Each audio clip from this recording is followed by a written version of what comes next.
Hello, colleagues. It's Michelle here again, and today, this week, want to talk about schedule. That's what I told you I would talk about on this new video. So let's talk about that.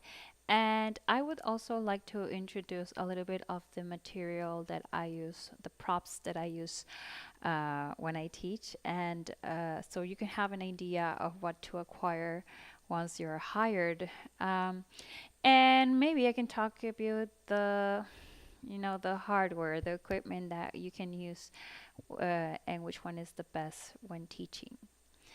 Okay, so let's start with schedule. I will share the schedule I have on my contract. It's been the same since I started 6 months ago, and with the new 6 month contract, it's the same. So let's go here.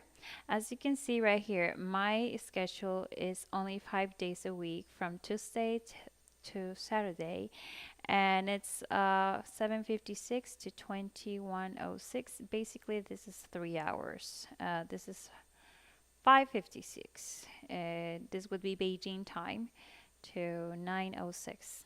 So, well, if we start counting from this would be almost 6 p.m. in China. So for me, it would be almost 5 a.m. in the morning when I have to be already online. I have to be logged in the platform at before this time. And well, it's the same for each day. So I just work basically 3 hours a day, as I mentioned in previous videos. So this is how you see your contract, and then you can see the specifications right here of the e-contract. You see, but I will show you the specifications of my contract in another video because I want to go through it thoroughly so you get an idea of what more or less to expect of this company or, well, your own contract. Now, I want to clarify that this is only based on myself. Everyone has a different story. It could be similar for some people, but it's really not the same payment. It can vary from 15 to 25 per hour. It depends on the things like, do you have a degree? Are you a native speaker? Where do you live? Which country are you living right now? Because some countries have good internet and others don't have a very good internet. So the quality of internet counts also. Your experience too, and if you have also ESL certificates, if any. And well, I guess it also depends on your performance on when you are getting hired on the recruitment process, how well you do on the mock classes or demo lessons.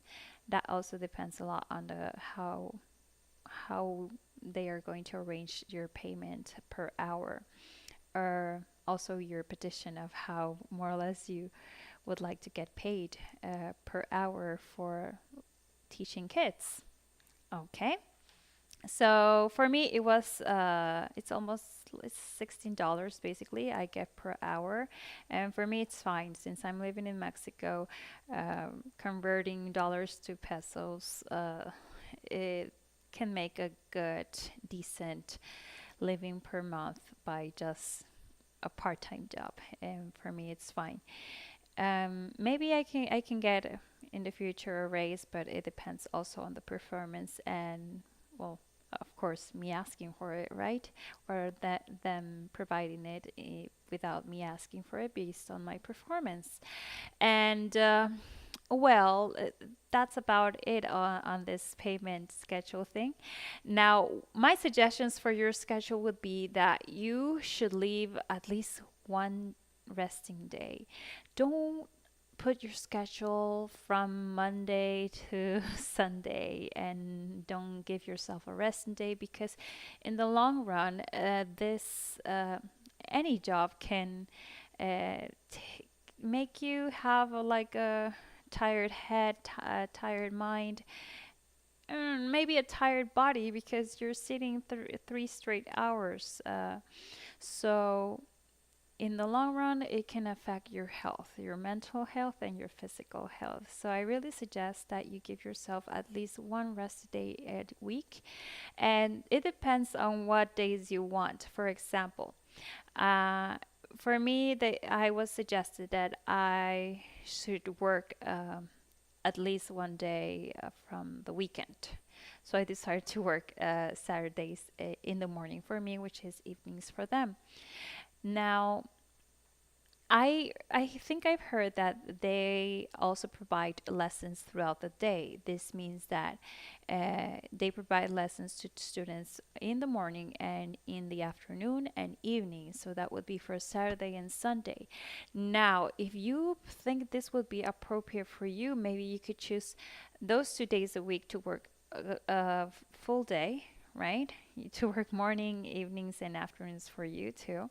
And in this way, you could maybe just add 2 more days during the week. Maybe you would add Thursday, Friday, Saturday, and Sunday. Now, what I know right now is that weekdays, Monday to Friday, you really don't can't add evening or afternoon lessons. That would be only your mornings if you live in the Americas.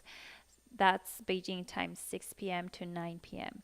So Beijing time 6 p.m. to 9 p.m. you only can work during that time from Monday to Friday. So this means that you add that schedule Thursday, Friday, and then add the full schedule on Saturday and Sunday. So you really complement and the days that you wouldn't work, which you could give yourself 3 resting days, and I think that would be great. I mean, I could do that too. You would be resting then Monday, Tuesday, and Wednesday, so your working days would be just 4 days a week. Thursdays, Friday, Saturday, and Sunday. Remembering that the full schedule would be for the weekends. Now, this would be very helpful because basically you would be working about like a 8 to 9 hour shift, but three each time, three in 6 to 9 p.m. and Beijing time, another 3 hours from morning Beijing time, and maybe another 3 to 2 hours during the afternoon, noon to afternoon time. So that's a pretty good, schedule if you think about it. Just working 2 days a week, which would be Saturday and Sunday. You would be working basically 18 hours during Saturday and Sunday if you had that full schedule, and adding 3 more hours for 6 more hours for Thursday and Friday. Now, you don't want to work Thursday and Friday. Well, you can choose to work maybe Saturday, Sunday, Monday, and Tuesday. I mean, I don't know. That's the way you could fix your schedule. You don't want to work the whole day. Well, you could do the same as I do. You basically, they will require you to work at least one day of the weekdays. So for me, it was perfect to work Saturday mornings because I have the rest of the Saturday free to do whatever I want. And of course, I rest Sunday and I rest Monday. So for me, that's a good resting weekend, we could say. And even though I have to wake up early on Saturday, it's fine. It's just one day that on my Saturday day, I have to like sacrifice, even if some people like to go out during Fridays or, uh, late at night and then, going to a bar, whatever, going to the movies maybe. And well, you still have to wake up early on Saturdays. So for me, Fridays are not a night out day for me. It's not a night out day for me. It basically would be Saturdays and Sundays my nights out for the weekend. But it's fine. I actually once, just an anecdote, I worked, sorry, I went out a Friday night, and yeah, I went straight up and came here to teach. All it was good. It was a good night, so I didn't really I was not sleeping through my classes, but of course I was very tired when I finished. So good thing I had the rest of Saturday to throughout the day to have my naps, and well, have a good rest. So, this would be the point for schedule. At least give yourself 1 day of a resting day when you schedule.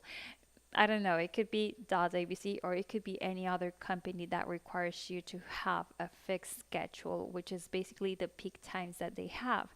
If you wanted to add more, it would be impossible because they don't work those periods of the day. They just would work the evenings during Monday to Friday, and well, Saturdays and Sundays are already repeated a lot of times. Full schedule.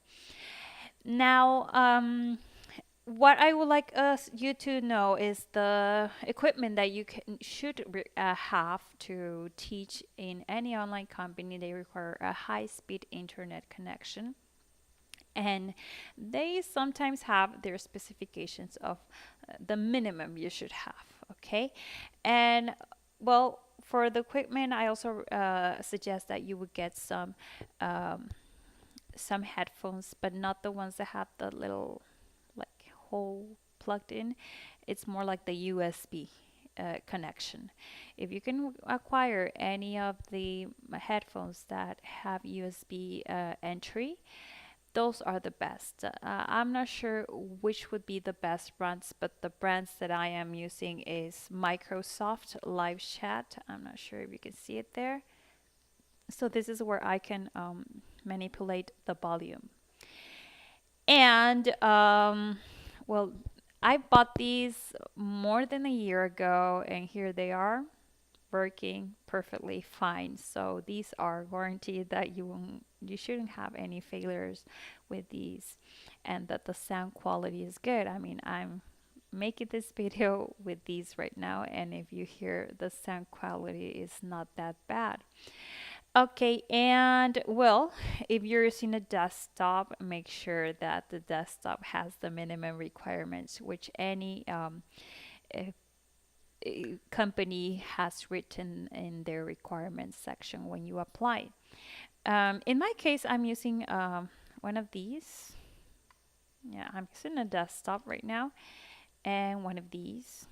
So as you can see, they are wireless and they work fine for me. The battery lasts a long time, so I don't have to worry about not working, the battery not working when I'm teaching, because it lasts months. If you have any problems, you should have any extra batteries near you. If there is some suddenly the mouse doesn't work, well, you could add these. If you are going to acquire any of the wireless type. And well, I have a desktop that was self-assembled. This means that well, my husband, he was the one that put all the hardware together, and this was back in 2006. Imagine, it was more than 10 years ago. This is a 10-year-old desktop computer, self-assembled. So this means that the hardware parts that don't work, I could change because it's not coming from a specific brand. It's coming from a place where they sell separate hardware computer parts, and we acquire them. If we want to make our computer faster, we want our computer to have more memory, well, we just buy the parts. That's the thing that we can do. And this, I'm talking about doing this in Mexico. I don't know if other countries have that service or that type of companies where you can uh, put your own computer together. And well, this computer, I had to buy the some hardware parts, the graphics card, the memory card, all new because they were not good for teaching. So I had to buy that. And I also bought the camera where you're seeing me right now, which is HD camera. The brand is Perfect Choice. So yeah, this is a camera that I can manipulate. I can take off, I can move. And here it is, a little thingy where I put the camera. And but since the little connection, USB connection is pretty it's like short, I really cannot manipulate it a lot. Like I cannot pull it forward anymore because the limit is there. And well, the PC is down here and the monitor here. And this is a very old monitor, but it's working. That's what we want. You want things that work. So as long as the software and the hardware lets you um, teach on an online company with the minimum required, at least the minimum required that they ask, well, then you're good to go. Now, this is not the only thing I have for to teach. I also have my backup computer, which is a new laptop I acquired on um, it was December. Yeah, I acquired that, paid with my credit card, and right now I'm paying it with this job. I'm basically giving a monthly payment with no extra fees uh, for the credit. It was a a year with no extra fees for the credit, so it was as if I paid it. Um, all directly without credits. So the payments are good. I mean, I can give a minimum payment each month and I'll be finished by the end of the year. So I'm very happy with that. And that this job is providing me the to acquire necessary equipment because sometimes you need your backup. And I would suggest that you get your backup equipment in the future when you are already working, when you are already hired by a company, and that you at least are assured a 6 month period. But if you're lucky, you could get a 1 year period where you can be sure that you will have a payment and pay your new equipment or any debts that you acquire for getting your new equipment. Because I actually when I got my equipment, I asked for loans and all that so I could buy them, and then I paid it. So that's what you can do. And well, other equipment that you can use. This is extra. This is a good thing because sometimes you want to show images or videos to your students. So you could use this. If the camera is good quality, it will show the image on the right here, right? So you could use this or a tablet too. And that's it for the equipment. I think I've covered everything. Now, for the material, well, I would like you to just step back, and I just started with this. When I started at .ibc, I just started with the things that I had and all the things that I'm going to show you in a moment. I didn't have them. I started to acquire once I got the job, and I could see little things that I could use and very inexpensive, really.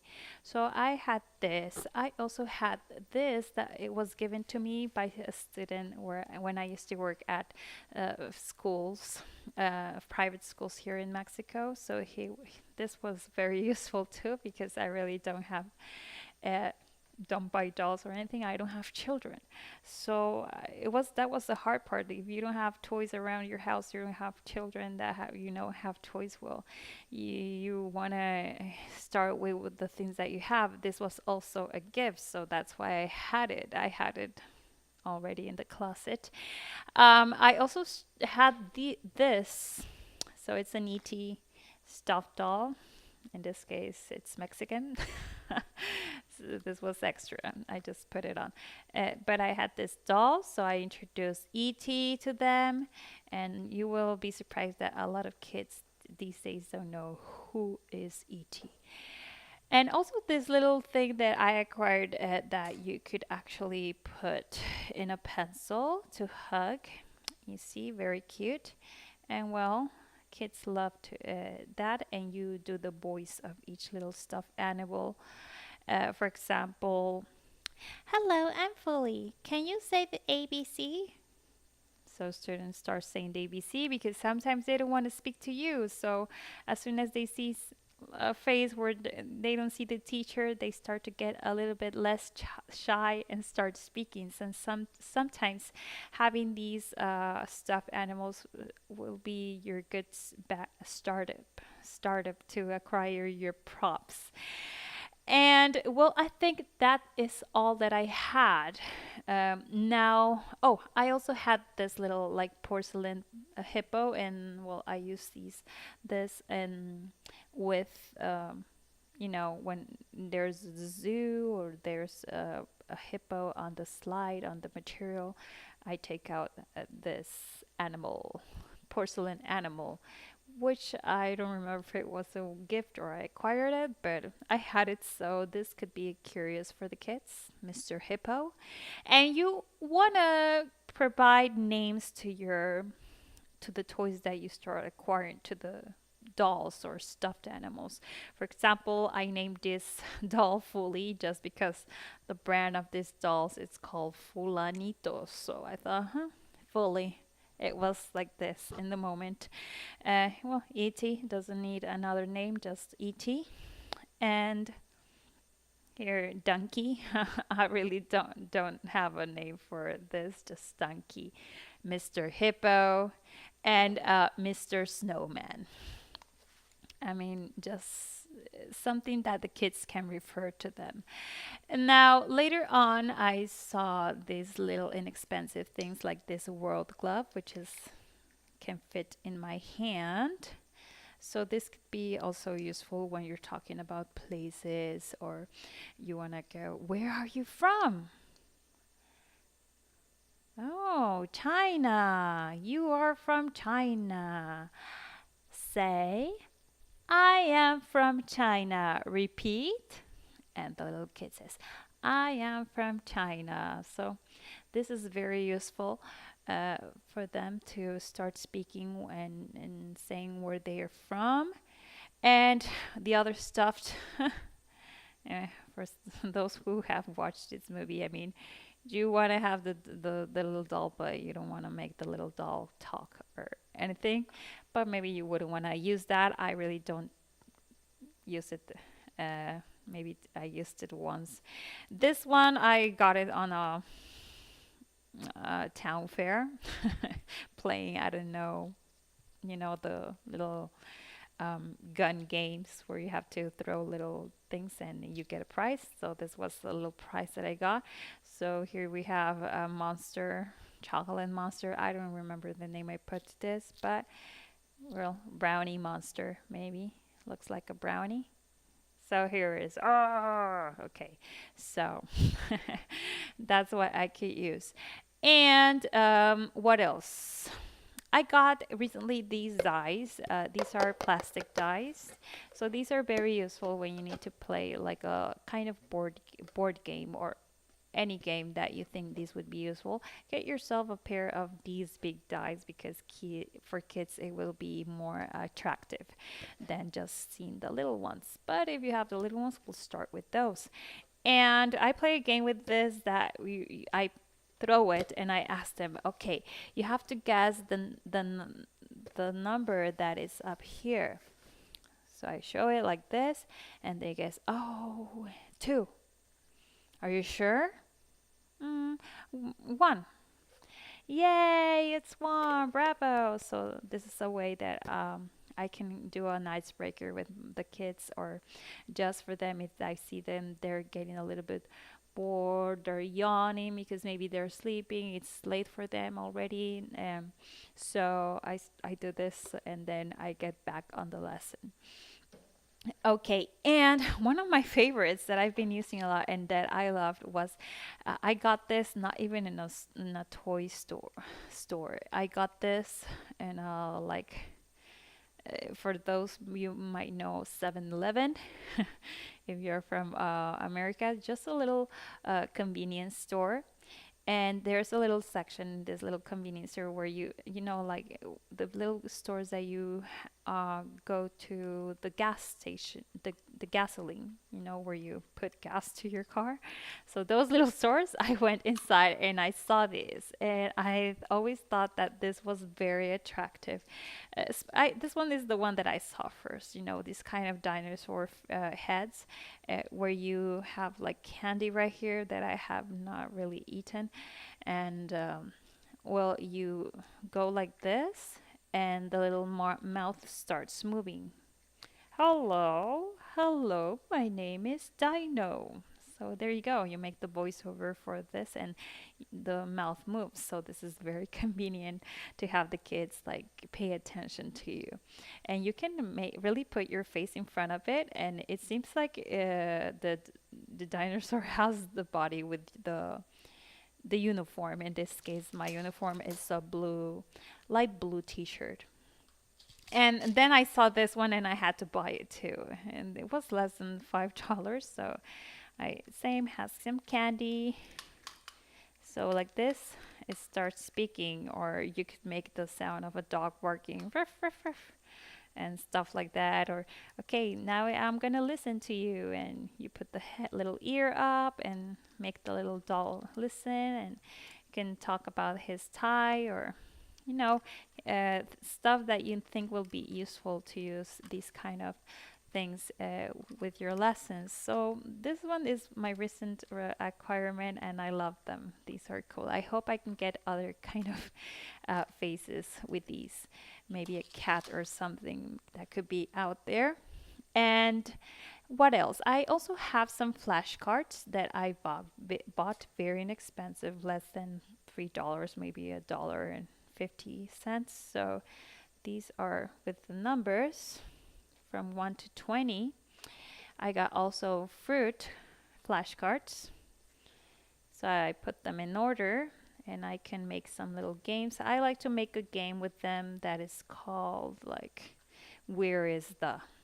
So for example, I show them the fruits that I have in my hand, apricot, apple. So I tell them I'm gonna turn them around, and now I'm going to mix them, mix, mix, mix. And now that they are mixed, I just put them like this, and I say, where is the apple? Up or down? So children's guess, the apple is up. Up? Are you sure? Yes. Oh, no. Let's play again. And this is also a good way to practice fruits, and could be also an icebreaker or a warm-up activity. Um, so yeah, if you have a little bit more sophisticated game, you could actually make a board with and put maybe like 6 or maybe 9 fruits, turn it around. Maybe you want to color the back a different color so the students start picking which fruit is. If they have apple, they want to find the other apple, right? This could be. I'm actually planning to do this, and I also had animal flashcards. So here it is, animal flashcards 2, which are great. And that's it for flashcards right now. I can also show you the posters I acquired, very inexpensive. So I got this Snow White body parts. Now the only thing that I don't like and I need to change is that the body part, the main body parts are in Spanish because I acquired them in Mexico. So maybe I would just put a little label like with, I don't know, with these, and put them head like this and stick them here. That's what you could do. So if you can get these, I have also another poster that is about fruits. Same thing. There is like a translation of the word from English to Spanish.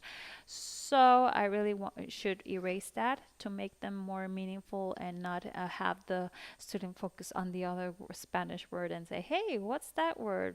It's not in English, you know? You don't want to have your students distract on things that are not about the topic, about the language you're teaching. So alphabet, this is good.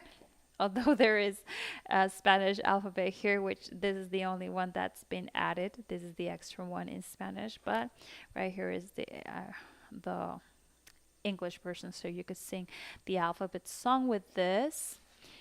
And I also have a shapes from Shapes. This is very useful. And I have another one with numbers. Oops. numbers from 1 to 100, but for kids, you won't be checking the numbers from 1 to 100 in one time. You will be checking from 1 to 20, maybe 1 to 10, and then move forward to 20 to 30, and like that. I also have colors,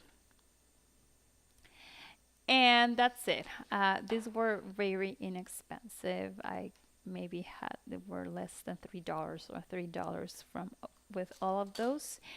The little things that I acquired, the extra things I acquired were, for example, this little like plastic things that I'm gonna be making them like putting them in a box, black, maybe what the background would be black, so children can notice them. Maybe like a shoe box, then put them in the back of the box with the dark, colored in dark, so they are visible for children. So these are good, since the reward on the platform on the virtual classroom are stars. So when they say something correctly, I just go and then I press the little button and the little star appears, and it's just to make a little effect like, oh, here's your star and now it appears on the virtual classroom. Now from cocktails, these are very useful. I got these little umbrellas from a cocktail I was drinking, and I thought, this would be useful for my lessons when we see the word umbrella, for example, or rain or something like that. So they always laugh when I put it above my head, and they always laugh because obviously it's very small. So I just ask, is this for me? Is this my umbrella? They say, no. Is this E.T.'s umbrella? Yes. So you want to make sure maybe you have a little puppet doll or something that is appropriate to the size of these if you get any of these on your cocktail nights. And well, simple things sometimes like this magnifying glass makes their day start good with you. Like I put this on my eye and I start blinking, and for them it's a funny thing. Or if I put it in my mouth and I start speaking, it's really funny for them. And I go through the word magnifying glass. So that's a new word out of topic that they learned, but it's good for them to learn. And then I ask, do you have a magnifying glass? And some say yes, or some say no. Well, I said, well, what can you see with your magnifying glass? Oh, I can see insects. I can see my hair. I don't know. This is a good topic to have a little free talk, warm up, or icebreaker with the kid, or just make the class funny for a while. Okay, and oh, I also got this kind of clown nose, so I can put it on. And well, here it is. I can turn the nose on, and this is good to represent when you're sick, or if you just want to be funny. This is a good way that you can do it. Okay, and I think that's it for the material I have acquired. It's the things that I have. Oh, just one more thing. I also got this little thing like have animal ears, so I use this for representing a little pig, and you will see a lot of stories using the pig. So these like ear tiaras or animal ear tiaras are very useful. This is when I want to speak about a cat. I just wear them to make myself a little bit more attractive to the child, and they feel a little bit more confident once they see you do these kind of things. So maybe you would like to check if you can acquire any of these. And basically, that's more or less what I have for you today. I hope these ideas or this material that I show you are fresh things that you can maybe acquire and use for your lessons and make them a little bit more fun. And if I have missed out on anything, oh yes, I have. I've here it is. I bought this puppet too, very inexpensive, but it was a little bit more expensive than the other things that I got. So The only thing that I hate is that I cannot make the mouth move. So maybe you would want to acquire a puppet where you can manipulate the mouth by moving your hand like this, because the only thing that I can do is move the little hands. But yeah, I can make the head move at least.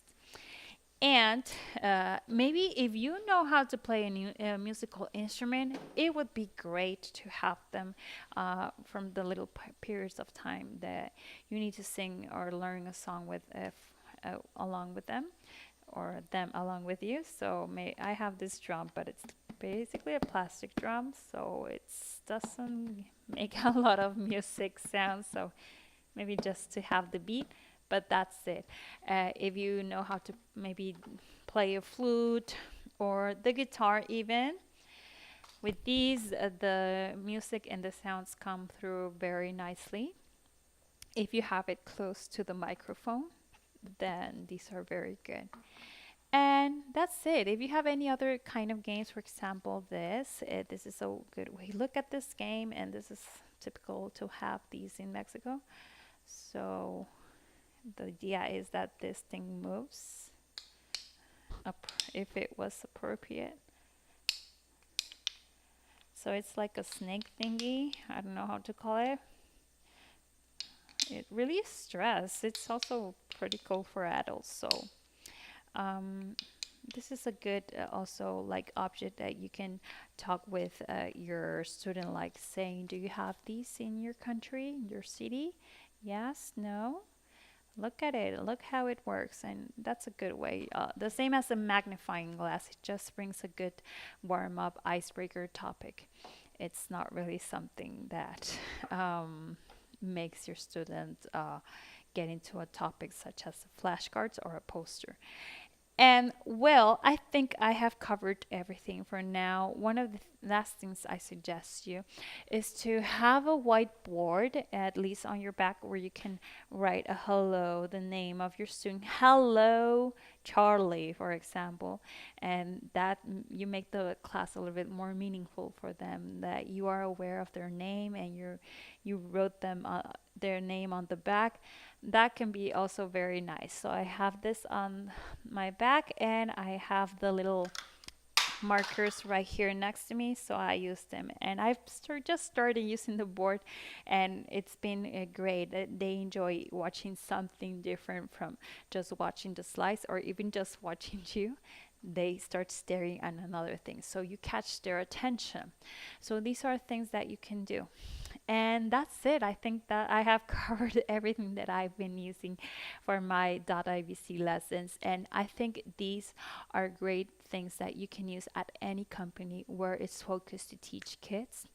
So I suggest that if you apply to any company that is focused on teaching kids, or you are or I'm sorry, or you are already working for a company like that, then maybe you could acquire these things, or you have an idea of how you can work things out. And if you apply to .ibc, the link to apply is going to be down on the video below. Spread the word that .ibc is hiring, or go and look for a company that suits your schedule and suits anything that you require to work in a company, basically. That's it. For next topic, I'm gonna put my contract. I'm gonna let you see my contract so you have an idea of what to expect. And if there are any fees or taxes, I have had a lot of questions of those, so I will cover that up on my next video. So please subscribe so you have updates, and also check the Facebook page. And I also created the the group for tutors, for prospects tutors. So let me just show you really quick. Oops. Okay.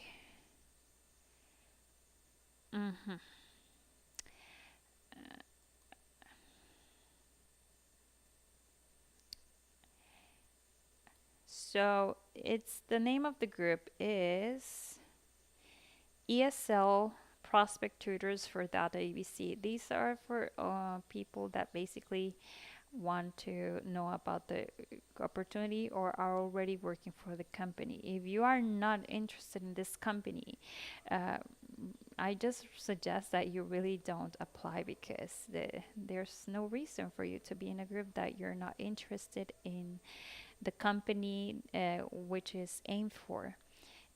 So yeah, with this is the group. Please, when you try to be added, you need to answer 3 questions in order for me to add you, because this is the only way that I can make sure that you are genuinely interested in data EBC or receiving any support from us teachers that already work for that company. Okay, so that's it. Please join ESL Prospectors for Data ABC, and you can also join my Facebook group Casa Cultural, which has the same name as this YouTube channel. And you can also get updates there. If you're not on YouTube, well, you will get the update that a video has been uploaded throughout this um, Facebook page. And I think that's it for today. I hope this was not a very long video and this was helpful for you. Thank you so much, and I'll see you later. Bye bye, colleagues.